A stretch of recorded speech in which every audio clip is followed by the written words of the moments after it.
Hey everyone, welcome to episode 189, Why We Feel Stuck. Meet our mom, Kelly Hutchison. She is a life coach. She is a child counselor. She is a teacher. She's a parent coach. And she's a mom to us. She will teach you to stop yelling at your kids. She will teach you to get your kids to listen. She will teach you how to never sleep with mommy guilt again. She will teach you how to be an imperfect mom, so you can help your kids be imperfect too. And have harmony in the home. Oh my, this episode has been rolling around in my head for many weeks and months, because it's one of those I want to do just right and do it perfectly. And then I'm just going to do a B- because I keep putting it off wanting to be perfect. And then I'm like, Kelly, my dear, practice what you preach. So why we feel stuck is a very, very important topic, because I hear from so many of you, and I hear from my own brain, that we know what we need to do, especially with the new year. Everyone feels so fresh and refreshed, and it's like getting the brand new Trapper Keeper at the beginning of the school year, and you're just like, this year's going to be different, and I'm going to be so organized, and I'm going to keep all my folders clean and crisp. And then after the semester goes on, after a couple weeks, you lose your pencils, your folders start to rip, things fall down the drain, resolutions kind of just disappear. But it kind of shows how much our brain can turn on and turn off when the moment is right, because everyone has that same feeling of refreshed, new energy with the new year. At the same time, when we think about it logically, nothing actually changes. It's just something that the calendar people made up, that the year is going to change on December 31st in America, and it's going to go over on January 1st and become a brand new year. Now, it's different in different countries, but in USA, that is our new year. You see the ball drop, there's so much excitement, and it's all just made up, which is pretty good news to know, because we can have our New Year's resolution and we can have our new year and that fresh feeling at a moment's notice. We are just experiencing collectively, so that momentum and that energy gives you that feeling of the fresh start. A lot of people feel this like on a Monday. On Thursday, they're Friday, they're just like worn out, and they're like, I'm going to start fresh on Monday. Monday's going to be when I start eating clean. After a weekend of like overindulging, they're like Monday. And what the reason why that's happening is because we're just putting off what we know we should be doing, and it just feels easier to do it in the future. So many of my clients come to me and they're like, Kelly, I know what to do.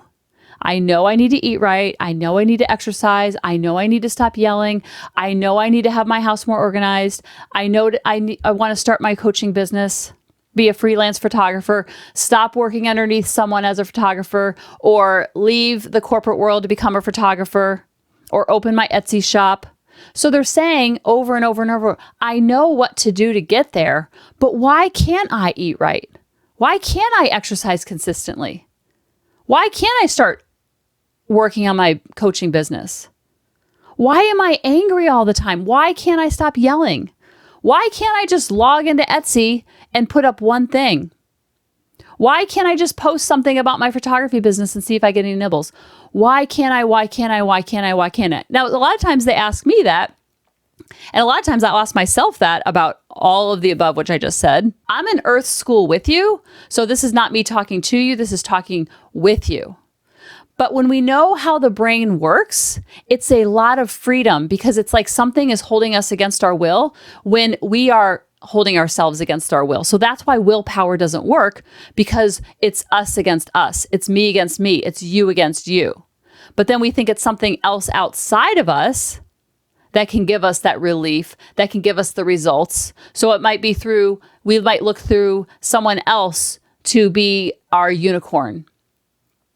Well, I can't motivate myself. I can't work against my own willpower. So maybe if I meet with a trainer, or maybe if I had different kids, or maybe if I was more outgoing to work on my coaching or photography or Etsy business. Or maybe if I had better genetics, I would be able to exercise more consistently. I was never an athlete as a child, so why would I start now as an adult?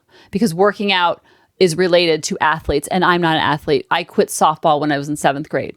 Whatever that story is, it's really good to know what that story is, because what we talk about all the time on our podcast is that circumstances are very neutral. Now, circumstances are things that happen outside in the world. We have to look at that with a neutral lens just for a nanosecond. Things that are not in our control, like other people. And I wish on 100 genie bottles that other people were within our control. If that was the case, I feel like our house would be running a lot smoother. But I cannot control the people in our house and outside our house, just like you can't. So you might be spending a lot of your time trying to control all the people within your four walls, or trying to control all the people within your four walls growing up, and now they're outside your four walls. And you're like, well, now I can actually control them. And I control their actions or inactions. I can control how much they're into me or not into me. I can control how much they call or don't text or don't text or show up for the kids' games or don't show up for the kids' games. Do you see where I'm going with this? It's all outside of our control. The world out there is not in our control. The past is not in our control. It's already been there, done that, got the t-shirt. Been there, done there, got the trauma t-shirt. Been there, done there, got the pain t-shirt. I've already experienced that. So those are things that are outside of our control. Now, when we know that emotions are in the driving seat at all times, we're talking about ourselves now, because when we can understand it within ourselves, then we can see it so clearly within our kids and all the people around us. Because when we know about the model is that the circumstances are completely neutral. Then we have thoughts about the circumstance. And those thoughts create the feelings, which drive your actions, which create the results. Now, if you look at this, I know this is an audio podcast, obviously, but if you visualize it, keep your eyes open, especially if you're driving or working out, CTFAR, the circumstances are completely neutral. Then we have thoughts about the circumstance, and then the thoughts drive our feelings, which drive our actions, which drive our results. This is really good to know because the feelings are what drive all of our actions. So everything we do or we don't do is because of a feeling. Now, we think that that feeling comes from the person, or it comes from the genetics, or it comes from the past. So we give all of our feeling emotional power to the circumstance. It could be a toddler, it could be a spouse, it could be a genetics, it could be your past, it could be your parents, it could be your uncle, it could be your greedy grandpappy in the C line of the model. This is really good news because this is how you get your power back. So our thoughts about the circumstance drive our feelings, which drive our actions, which drive our results. And no one teaches us this because it's always, go apologize to Johnny because you hurt his feelings. We always are blaming the other person for our feelings. If they would just do X, then I wouldn't have to feel Y. And it doesn't work like that. And that's where we have so much frustration. If someone could just sat us down and taught us the model when we were younger, we wouldn't be suffering so much because we would realize that we have to be in control of our thinking because it drives all of our feelings. The feelings are the epicenter of all the things. So a lot of times we have to do a lot of reprogramming of the brain because if we have a feeling of loneliness, the thought could be, no one loves me. So then we grab that Snickers bar and the Snickers bars loves me, or the Snicker bar just helps us numb out a little bit so we don't have to have that feeling of loneliness. And this is what kind of meditation teaches us. This is what thinking about our thinking and being the watcher of our thoughts teaches us. And this is hopefully what you've learned on our podcast is that when we're the watcher of our thoughts, then we could just watch our thoughts like waves in the ocean and they just come and they go. And the thoughts are driving the feelings versus the person or the genetics or something outside of us. Because that's why life feels so out of control and it feels like a roller coaster because we're at the effect of other people, other things that happened in our past when we were younger that we had no control over. But it's very hard to be in that meditative state all day long. I know for one, it's hard for me to meditate longer than 3 minutes. I have to do it in 3 times of 3-minute increments throughout the day to even get 9 minutes in. So assuming we're not on a beach somewhere meditating for 17 hours a day and asleep for the other hours, we have to live our life not in a meditative state, but we can use those practices that we learn from meditation and higher thinking and consciousness and bring that into our everyday. Remember, we have 60,000 thoughts a day. 80% of those thoughts are going to lean to the negative because it's trying to protect us. The brain is like the bouncer at a bar. I only allow people here that are over the age of 21 because I don't want my bar shut down. And if I allow underage drinking in here, even with a fake ID, this whole thing, my whole business is gone. So your brain is like the bouncer at the bar. We're not mad about it. We just know about it. This is my brain, your grandpappy's brain. This is such good news because when we get control of our thinking, then we have a little bit more authority over our life and we just become the watcher of our thoughts and allow the junk thoughts and the negative thinking to still be there and just offer the opposite alternative to the brain. Like, what if we thought about that way? And you can just watch your brain have a toddler tantrum right in front of you. Remember, the brain is like a toddler with a Sharpie marker running through your house. You cannot assume that you're not going to get Sharpie marker on your walls because the toddler is holding the Sharpie marker. Our brain is the same way. Without mind management, the mind will manage us. So the negative might come from a way to resist change. It might come from childhood wounds. It might come from childhood messaging that you got from mom, dad, grandpappy, coaches, teachers, something outside of you because you were unconscious as a child and you were supposed to, and you just took everything that was coming in on all cylinders, you just took it as factual. So there's a level of brainwashing, positive and negative, that went into the brain, had a seat, and was like, you know what, I'm going to sit here for a while, and this is how we're going to live life. Now, brainwashing, when you think about the word washing the brain, we're actually cleaning up the brain. Even if you had the perfect childhood, all the things, your brain will still go to the negative because it's felt pain before, whether from other people, from other situations, from other weight loss programs, from running, from opening a Etsy shop and not having any sales. It's had rejection before. So it's like, whoa, we're not going to do that again. That's why toddlers are so fearless because they don't have any governor, so to speak. Whenever we rent a U-Haul, my dad explained to me how a governor works on a U-Haul. They don't want you speeding in the U-Haul because you can lose control a lot easier. So they put a governor on. You can only go over a certain speed. I think that's how it works. I'm sure my dad will correct me if I'm wrong. But a governor is like a way to hold back so the U-Haul doesn't go 110 on the highway. And it's so easy to lose control because you're carrying so much weight and it wastes so much gas. So a lot of people, and I do this too, and I did this before I knew about this all the time, and that's why I was so frustrated. I took and tried to create change all from the action line of the model. If I could just have better willpower, if I just had more self-control, if I just had more discipline, and that's why the new year, the new Monday, the new week breeds so much of that action line where it comes from that spot, because the feeling is one of renewal and freshness and motivation. But the feeling comes from the thought. And the thought is, it's a brand new week, I'm going to do things differently. And then by the weekend, it's like, that didn't really do much when I took action. So let's just chill out and eat some bonbons and watch Netflix.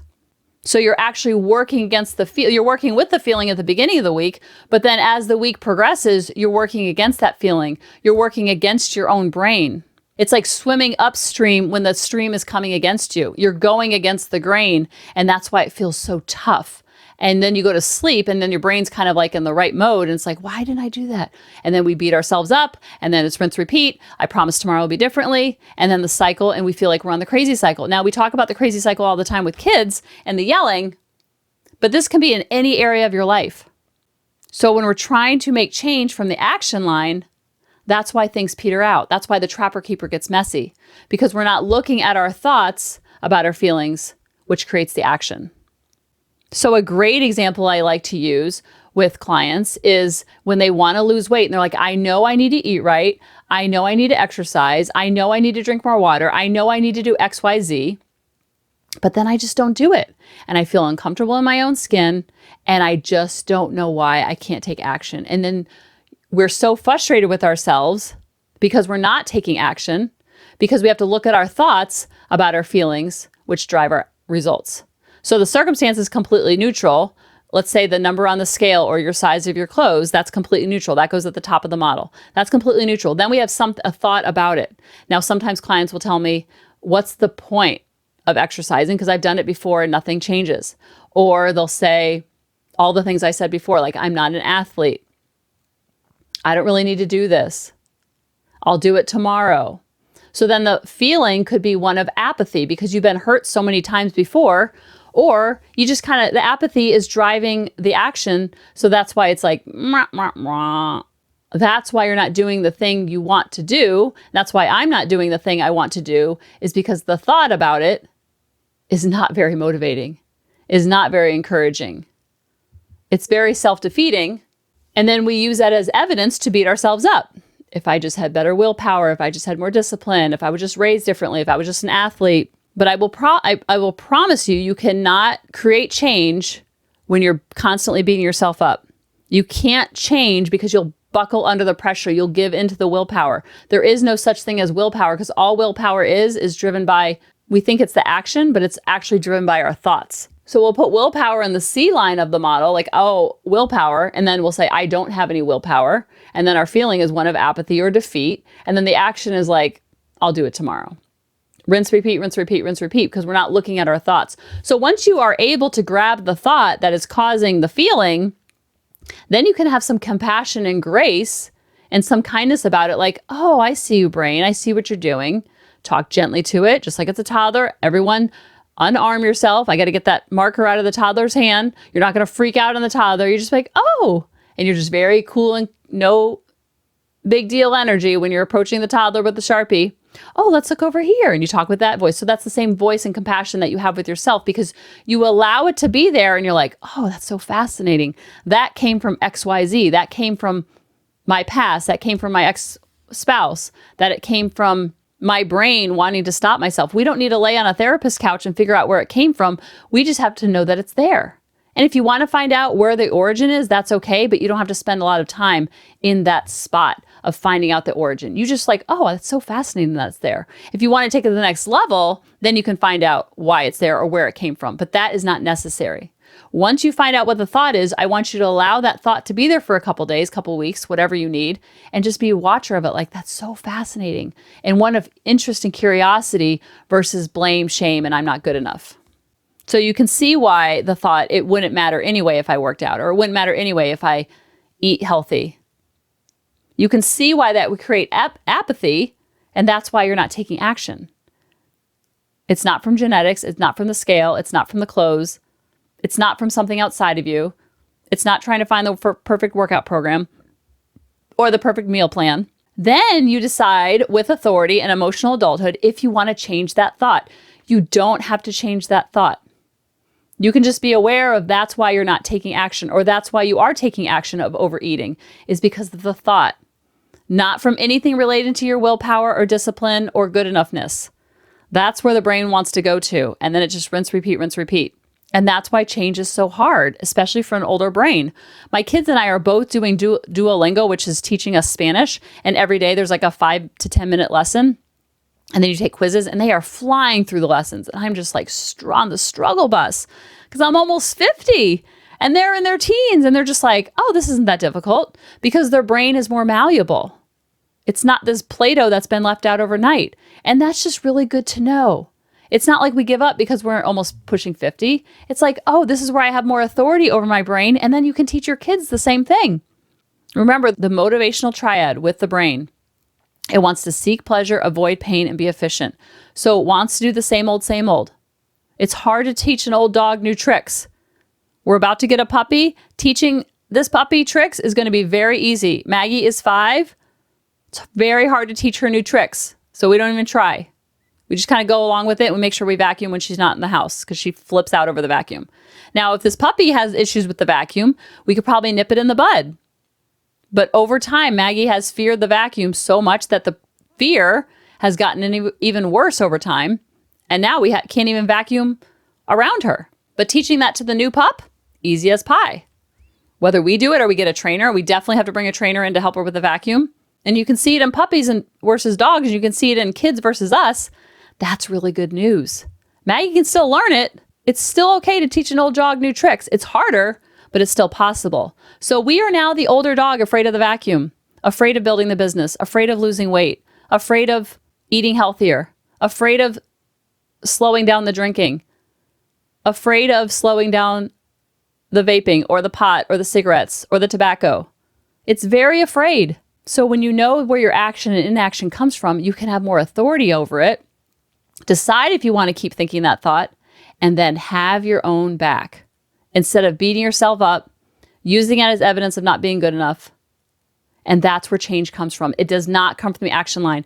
I promise I can a stack of Bibles. I could give you the best planner, the best workout program, best eating plan. You'll never be hungry. You'll never, ever feel a negative emotion. I could give that to you and it would still fail. Why? Because the thoughts are driving the feelings, which are driving the actions, not the action line. Everybody comes to me and they want to spend so much time in the action line, and we can, but that's not where results come from.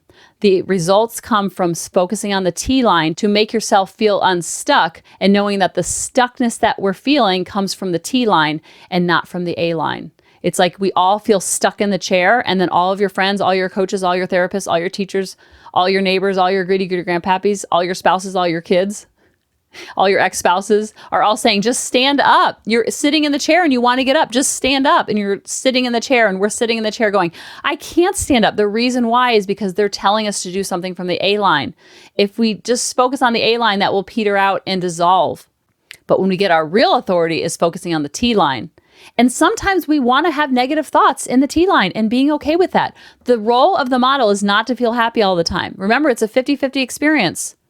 So if you want to feel uncomfortable in your skin, know that it's coming from your thoughts and be okay with that. And then you learn how to feel tricky emotions. Okay, this is what loneliness feels like. This is what rejection feels like. This is what sadness feels like.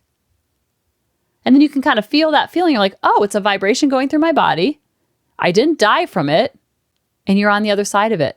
And then you become a watcher of your life versus thinking that all of these things, whether it's the house, whether it's the business, whether it's the weight, whether it's the size of the clothes, has anything to do with your value and your worthiness. You throw that out and then life becomes more fun. And you know what? When life becomes more fun for us, it becomes more fun for our kids. And then we all have more harmony in the home. I love you guys and I'll talk to you next week. Bye-bye. Hey mamas, thanks for listening. If you had any ahas, clicks, or those lightning bolt moments while listening, you have to check out my free parenting bootcamp, where we take all of this to the next level and we try to create even more awakenings for ourselves so that we can connect more with our kids and never yell at them again. You can sign up at www.coachingkelly.com. And if you really want to fill up my love cup, send me an email of what your aha was, what your click was, what was that lightning bolt moment while you were listening.